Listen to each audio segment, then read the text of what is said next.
రామానుజదయా పాత్రం జ్ఞాన వైరాగ్య భూషణం శ్రీమద్వేంకటనాథార్యం వందే వేదాంత దేశికం. జయ జయ శ్రీ సుదర్శన శ్రీమతే శ్రీనిగమాంత మహాదేశికాయ నమః.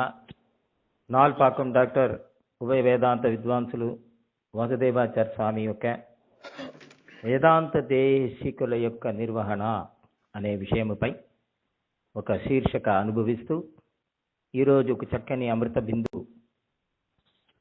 దేవాలయంలో సమర్పణం. ఇది తెలుగు అనువాదం.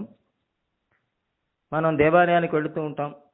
గుడికి ఎప్పుడు వెళ్ళినా ఏదైనా సమర్పించాలి అనుకుంటాం, ఏదో పండ్లో పూలు.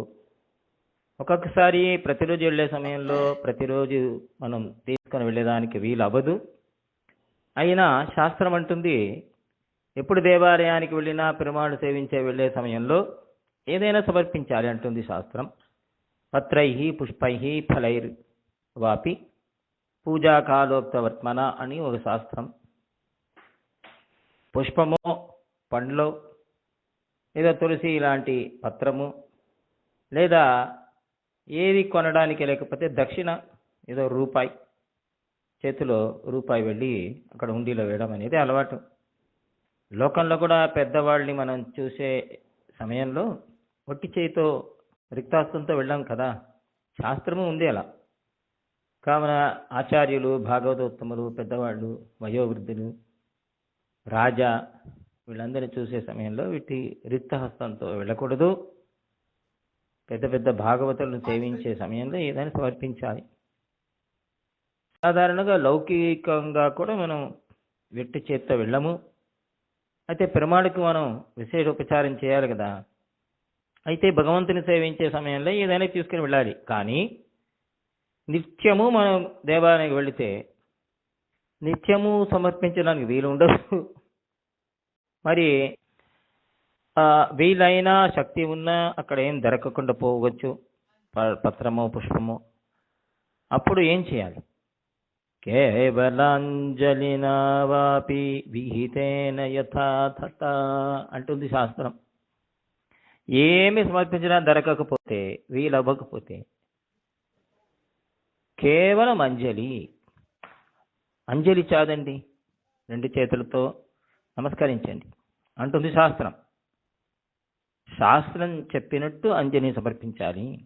అంజలి అనేది ఒక తామర పుష్పంలా ఉంటుంది ఆ ముద్ర, దాన్ని సమర్పించి ఉంచి ఉంటుంది శాస్త్రం.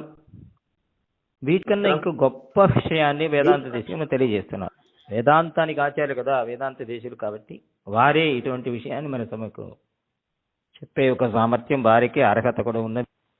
వారు అంటున్నారు, ఏది దొరకకపోయినా మనసును సమర్పించండి, అదే ఉత్తమం. ఆ మనసుని సమర్పించాలి. ఎలా సమర్పించాలి?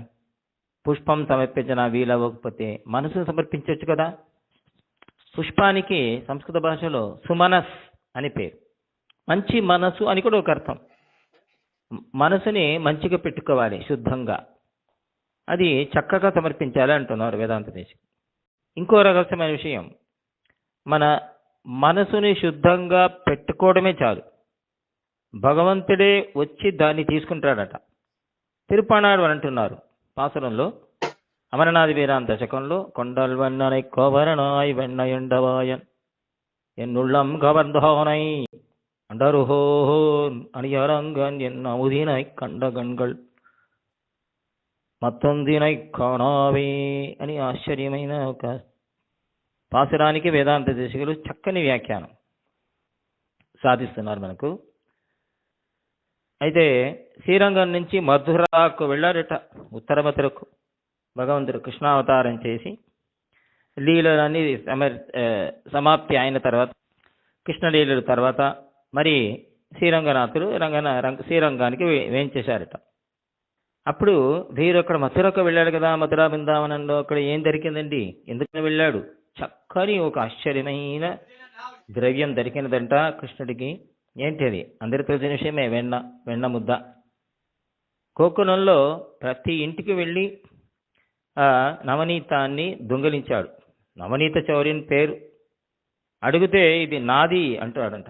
ఆడారంటున్నాడు, అటువంటి రంగనాథుడు వెన్నయుండబాయన్, నా మనసుని కొల్లగొట్టుకున్నాడు, దోచుకున్నాడే అంటున్నారు. దీనికి వ్యాఖ్యానం వేదాంత దేశికులు. ఇడచ్చియர்கள் வைத்த வெண்ணை போல் இவரது திருவுள்ளம் பெரிய பெருமாளுக்கு నవనీతమాయిற்று. ఆ వెన్నని చక్కగా భగవంతుడు బాలకృష్ణుడు స్వీకరించుకొని దాన్ని తిన్న తర్వాత రంగనాథుడుగా ఇక్కడ పడుకున్న తర్వాత వచ్చి, ఇటువంటి ఆ గోకులంలో దొరికిన వెన్న లాంటి వెన్న దొరుకుతుందా అని చూస్తున్నానట. అంటే శుద్ధమైన మనసుతో శుద్ధమైన ఒక పవిత్రమైన వెన్న దొరుకుతుందా అని, దొరుకుతుందా తపస్సు చేస్తూ ఉండగా ఆ సమయంలో మునివాగనులు తిరుప్పానాళ్వా వారిని రప్పించుకున్నాడు తన దగ్గర. వారు రంగనాథుని సేవించారు. వారు మనసుని చూశాడు పెరుమాళ్. వెండ దొంగిలించినట్టు వారి మనసుని దోచుకున్నాడు, అపహరించుకున్నాడు అంటున్నారు వేదాంత దేశికుడు. కావున మనము కూడా మన మనసుని వెన్నల కొద్ది కూడా దాంట్లో మైల లేకుండా, దాంట్లో దుమ్ము లేకుండా, కొద్ది కూడా అపవిత్రం లేకుండా చూసుకుంటే, మృదువుగా ఉంటే భగవంతుడు దొంగలించుకుంటాడు. అది తెల్లగా ఉంటుందండి, అలా శుద్ధంగా పెట్టుకోవాలి. అది స్ఫటికంలా చక్కగా పెట్టుకోవాలి మనసుని. మృదువుగా ఉండాలి మనసుని. పెరుమాళ్ చూస్తేనే నీళ్లు రావాలి మనకి, భగవంతుని చూస్తేనే. అందుకే అర్చకుల్ని బట్టారని పేరు పెట్టారేమో, మనసు కరిగిపోతుందంట. అలా మన మనసును తయారు చేసుకోవాలి. అది సాధారణంగా వెన్న దొరుకుతుందా? సారమైన విషయం. అది పాలు నుంచి పెరుగు నుంచి సారమైన విషయం వెన్న కాబట్టి, అలాగే మన మనసు కూడా సారమైన విషయంలోనే వెళ్ళాలి. అలా మనసుని తయారు చేయాలి. మనసే సారం కావున దాన్ని వెండలా మనం పెట్టుకోవాలి. అలా మనసుని వెండలా మనం చేసుకుని భగవంతుడి ముందు నిలుచుంటేనే చాలు, సమర్పించాల్సిన అవసరం లేదు. భగవంతుడే దొంగిలించుకుంటాడు, స్వీకరిస్తాడు. తిరుప్పానాళ్వార్ పెరుమాళ్ళని ఆపాదచూడం ఆపాదచూడం అనుభూయ.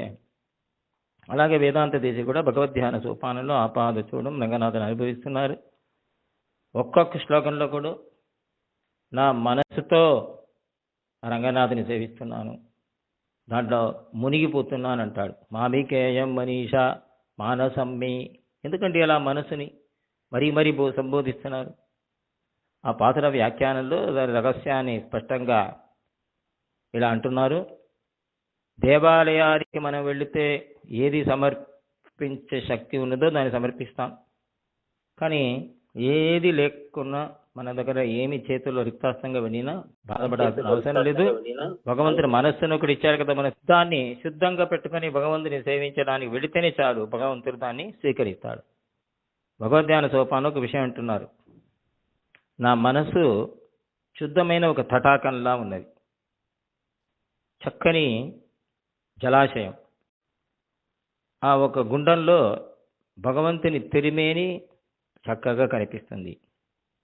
ఒక స్ఫటికం లాంటి ఒక గుండం, తటాకం పక్కన చెట్టు ఉందనుకోండి, ఆ తటాకంలో ఆ చెట్టు కనిపిస్తుంది చక్కగా. అలాగే రంగనాథుడు ఆ తిరిమేని నా మనసుకు బోధపడుతుంది చక్కగా. ఆ తటాకం చక్కగా లేదనుకోండి, మైలగా ఉంటే ఏం కనిపించదు. అలాగే మనసు అపవిత్రంగా ఉంటే భగవంతుని సేవ రాదు. కావున స్పష్టమైన మనసుతో, వెన్నలాంటి మనసుతో భగవంతుడి దగ్గర వెళితే భగవంతుని సేవ తనకు తానే దొరుకుతుంది అని సాధిస్తున్నారు వేదాంత దేశి. కావున మనకు కూడా ఆచార్యుల్ని ప్రార్థిస్తూ భాగవత అనుగ్రహంతో మనసుని శుద్ధంగా చేసుకుని వెన్నలా చేయించుకొని చేసిన తర్వాత భగవంతుడి దగ్గర ప్రతిదినం దేవాలయానికి వెళితే ఆ భగవంతుడు మనసుని దొంగలించి మనకు అనుగ్రహిస్తాడు. శ్రీమతే శ్రీనిగమాంత మహాదేశికాయ నమః. జయ జయ శ్రీ సుదర్శన శ్రీమతే శ్రీనిగమ. కవితార్కిక సింహాయ కళ్యాణ గుణశాలినే శ్రీమతే వెంకటేశాయ వేదాంత గురవే నమః.